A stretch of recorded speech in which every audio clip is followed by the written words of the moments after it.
மத்திய அரசு ஊழியர்கள் மற்றும் ஓய்வூதியதாரர்களுக்கு ஜூலை 1, 2025 முதல் அகவிலைப்படி மற்றும் அகவிலை நிவாரண உயர்வு கிடைக்கும் என்று எதிர்பார்க்கப்படுகிறது. இந்த முறை அரசு ஊழியர்கள் அகவிலைப்படி மற்றும் அகவிலை நிவாரணத்தில் 3% வரை உயர்வை அறிவிக்கலாம். இருப்பினும் நடப்பு மாதத்தில் அதாவது ஜூலை மாதத்தில் அகவிலைப்படி உயர்வு அறிவிக்கப்படாது.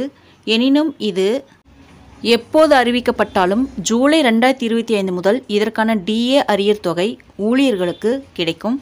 7வது ஊதியக் குழுவின் பரிந்துரைகளின்படி ஒவ்வொரு ஆண்டும் 2 முறை அகவிலைப்படி உயர்வு வழங்கப்படுகிறது. ஜனவரி டு ஜூன் மாதங்களில் முதல் DA உயர்வும் ஜூலை டு டிசம்பர் மாதங்களில் 2வது DA உயர்வும் கிடைக்கிறது. வழக்கமாக மார்ச் மற்றும் அக்டோபர், நவம்பர் மாதங்களில் அரசாங்கம் இதை அறிவிக்கும். ஜூலை டு டிசம்பர் 2025க்கான அகவிலைப்படி மற்றும் அகவிலை நிவாரண உயர்வு சமீபத்திய பணவீக்க தரவுகள், AICPI குறியீடு ஆகியவற்றின் அடிப்படையில் செய்யப்படும். அரசாங்கம் அகவிலைப்படியை 3% அதிகரித்தால் மொத்த அகவிலைப்படி 58% அதிகரிக்கும். 2016ஆம் ஆண்டு 7வது ஊதியக்குழு அமுல்படுத்தப்பட்டதிலிருந்து அகவிலைப்படி விகிதம் அடிப்படை ஊதியத்தில் 0%லிருந்து 55% அதிகரித்துள்ளது. ஜூலை 2025 முதல் மத்திய அரசு ஊழியர்களுக்கு அகவிலைப்படி 3% வரை உயரும் என்று எதிர்பார்க்கப்படுகிறது. இது மொத்த அகவிலைப்படி விகிதத்தை 55%லிருந்து 58% அதிகரிக்கும்.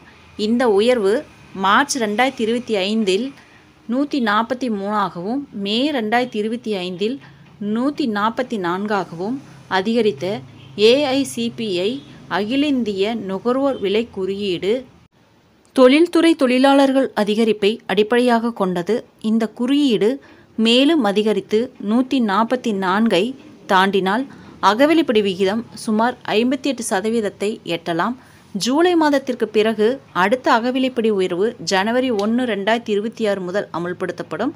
ஜூலை மாதத்தில் அகவிலைப்படி 58%ஐ எட்டி ஜனவரியில் மேலும் 2% அதிகரிப்பு ஏற்பட்டால் மொத்த அகவிலைப்படி விகிதம் 60%ஐ தாண்டும். எனினும் இது ஒரு மதிப்பீடு மட்டுமே என்பதை நினைவில் கொள்வது நல்லது. அகவிலைப்படி உயர்வு குறித்த இறுதி முடிவு அரசாங்கத்திடம் உள்ளது. ஃப்ரெண்ட்ஸ், இந்த தகவல் உங்களுக்கு யூஸ்ஃபுல்லாக இருந்தால் என்னோட சேனலை சப்ஸ்கிரைப் பண்ணுங்கள், லைக் பண்ணுங்கள், மற்ற நண்பர்களுக்கும் இந்த வீடியோவை ஷேர் பண்ணுங்கள். தேங்க்ஸ் ஃபார் வாட்சிங்.